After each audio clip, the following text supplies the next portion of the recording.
Hey everyone! Today, we're diving into a topic that often gets overlooked but is super important for our health: reducing salt intake. Now, before you roll your eyes and think, oh great, another lecture about what I can't eat, just hang tight. I promise this will be relatable and maybe even a little fun. So, let's start with the basics. Why should we care about salt? Well, salt, or sodium, is essential for our bodies. It helps with fluid balance, nerve function, and muscle contractions. But here's the kicker. Most of us are getting way more sodium than we actually need.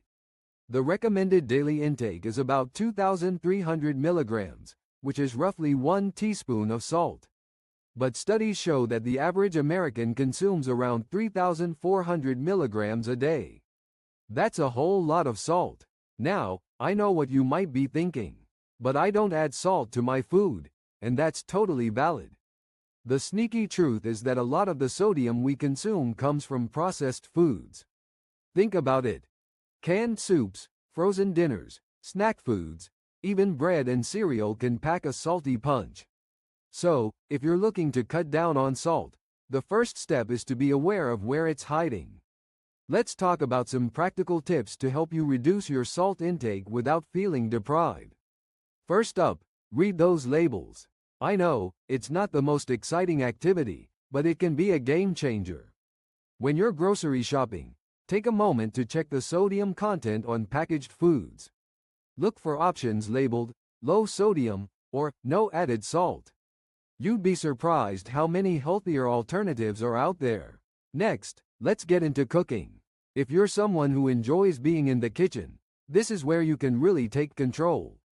Cooking at home gives you the power to choose how much salt goes into your meals. Start experimenting with herbs and spices to flavor your dishes instead of reaching for the salt shaker. Basil, oregano, garlic, cumin, and even citrus juices can elevate your meals without the sodium overload. The more you practice, the more you'll realize that you don't actually need as much salt as you think. Now, here's a fun tip. Try to embrace fresh ingredients. Fresh fruits and vegetables are naturally low in sodium and packed with flavor. When you fill your plate with colorful veggies, you'll find that you don't miss the salt as much. Plus, they're full of nutrients that are good for your heart and overall health. Think about making a vibrant salad, tossing in some roasted veggies, or even whipping up a fresh salsa. Not only are these options delicious, but they also help you cut back on that sneaky sodium. Another thing to consider is portion control. Sometimes, it's not just about the salt itself but how much of it we consume.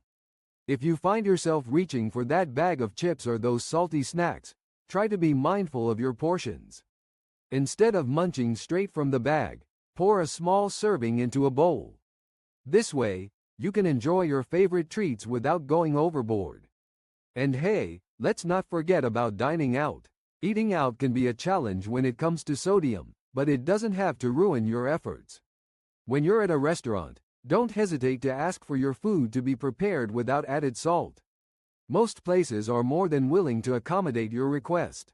You can also choose dishes that are grilled, baked, or steamed instead of fried, as they tend to be lower in sodium. And remember, sauces and dressings can be salt bombs, so ask for them on the side or skip them altogether. Now, I want to touch on something that might seem a bit counterintuitive. Don't think of it as a restriction. It's easy to get caught up in the mindset of, I can't have this, or I can't have that. Instead, focus on what you can add to your meals. Think about incorporating more whole foods, trying new recipes, and discovering flavors you love. This shift in perspective can make the process of reducing salt feel a lot less daunting. And let's be real. We all have those days when we crave something salty. It's okay to indulge every once in a while. The key is moderation. If you find yourself at a party with a spread of salty snacks, enjoy a few, but balance it out with some fresh veggies or a fruit platter. Life is about balance, right? Speaking of balance, hydration is another important factor to consider. Drinking enough water can help your body flush out excess sodium. So, make sure you're staying hydrated throughout the day. Not only will it help with sodium levels, but it also keeps your skin glowing and your energy levels up. Win-win. Lastly, let's talk about the long-term benefits of reducing salt intake. Cutting back on sodium can lead to lower blood pressure, reduced risk of heart disease, and overall better health.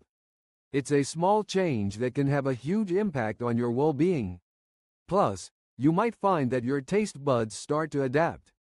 Foods you once thought were bland may become more flavorful as you reduce your reliance on salt. So, as we wrap up, I hope you feel empowered to take small steps towards reducing your salt intake. Remember, it's not about perfection, it's about progress. Every little change counts, and you don't have to do it all at once.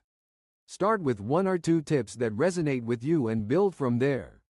Your body will thank you, and you might just discover a whole new world of flavors along the way. Thanks for tuning in, and happy cooking!